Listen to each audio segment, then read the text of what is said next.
அதிகபட்சம் வந்து கனவுல தான் நிறைய பேருக்கு வந்து இந்த இடத்த காமிச்சிருக்காரு. தேடி தான் நிறைய பேர் வந்திருக்காங்க.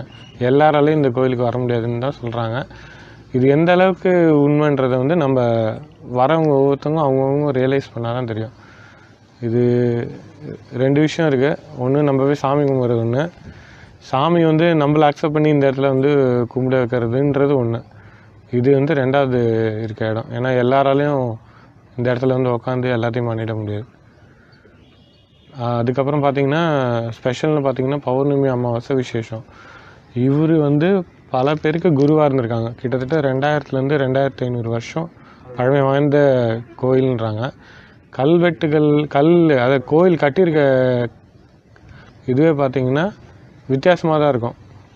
பிரமிட் டைப்பில் கட்டியிருப்பாங்க. ஏன்னா ஒரு சைடு தான் கல் வந்து முழுமையாக செதுக்கியிருப்பாங்க, மீதி 2 பக்கம் வந்து செதுக்க முடியாமல் அடுக்கியிருக்காங்கன்னா அப்போ எந்த காலகட்டம் இருக்குன்றது நம்மளுக்கு இன்னும்